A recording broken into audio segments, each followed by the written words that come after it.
All right, hey guys, OFD checking in here, and today we're going to be taking a look at another BOLDR Odyssey here on the channel. Now, this is the third time I've been privileged enough to have a BOLDR on the channel, at least the BOLDR Odyssey. I've had a number of their different watches here on the channel, and I want to thank Scott over at Watches Galore, thank Leon at BOLDR Supply for getting these watches out for us to look at.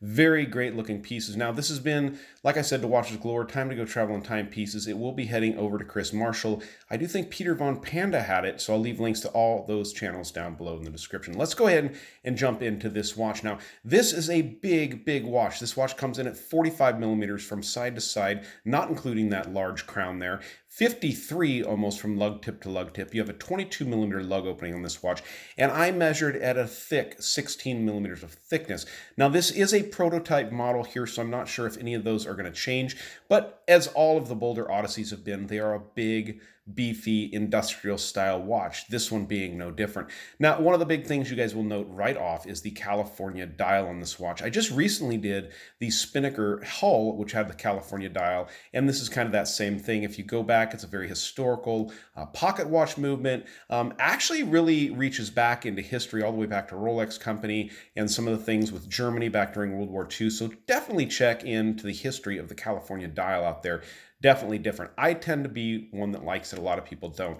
So on these dials, you have the Roman numerals up there above, the midpoint, and then below you have the regular Arabic numerals on it. This does have Old Radium style Lume Superluminova on it. Glows super bright. Stick around to the end for the Lume shot.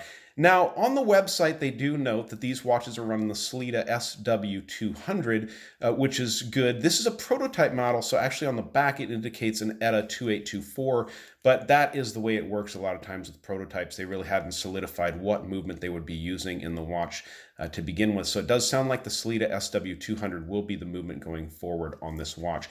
Let me go ahead and get a little closer so we can take a closer look at the dial. You can see there the BOLDR logo is painted on. You have blued hands on this watch. I'm not sure if they're thermally blued or just painted on there, but they look great. Beautiful baton style hands with the split right there in the middle, and also that blue line I think adds to it. With this this movement here, you do get a date complication. It's down there at the 6 o'clock position. And if you take a look and read inside of there, you can see on the chapter ring here, it lets you know that this watch has a helium escape valve and it has a triple lock crown. This is a 500 meter rated diver's watch, so it does have the ability to get the job done as far as diving. Like it says, you do have the automatic helium escape valve there, and the crown is extremely beefy, triple lock crown you can see there. And one thing I got to tell you guys with it is once you put it down and screw it in, it screws down with like one turn. It's absolutely a very nice crown. Let's go ahead and get this thing wound up and get that movement going there. Now, of course, with this movement, you have hacking, hand winding. I'm hand winding it there.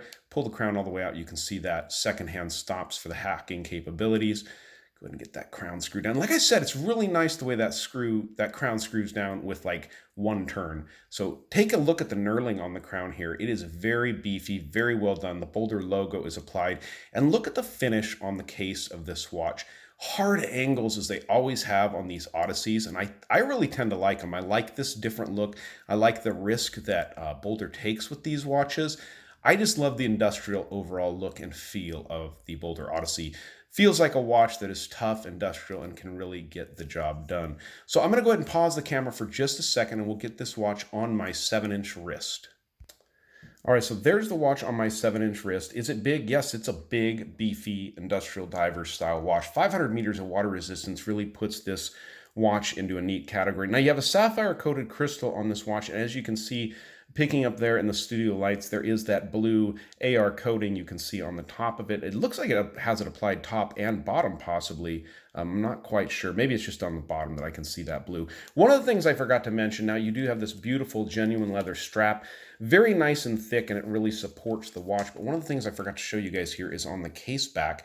The case backs on these watches are always done very nicely. They always have a limited or special edition case back. I'm not exactly sure what all is going on here on this case back, but it's really cool looking.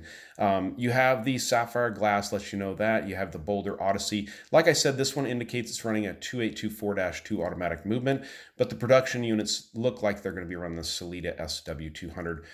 500 meters of water resistance, and all stainless steel construction on this watch. So great looking piece. What I'm going to do is go ahead and dim the lights so I can get you guys the traditional Lume shot here on the OFD channel. Now, it seems like I'm saying this over and over, but I don't think you're going to be surprised by the Lume. Most companies know that any reviewer out there is going to hit a watch with some light because we want to see them glow, and they know the consumer out there wants to see them glow. So BOLDR has done a great job here with the Lume Superluminova. I didn't turn that bezel for you guys there, so you can hear that 120 click unidirectional bezel, which is very tough, locks in very good, no back play whatsoever on the watch. And you also get to see that dot spin around there, the glowing dot. So great looking watch from BOLDR Supply. These are $5.99. They're available for pre-order at the website. They're not available yet to purchase, but they are available for pre-order. They do plan on shipping them out this month. So if you get on board, you guys can probably get a watch within the next 30 days from BOLDR Supply. All right, guys, that has been the review of the BOLDR Supply Odyssey, the California dial, which I really like. All right, guys, if you like the video, give me a thumbs up down there at the bottom. And if you've not subscribed to the OFD channel yet, please do. Thanks, guys.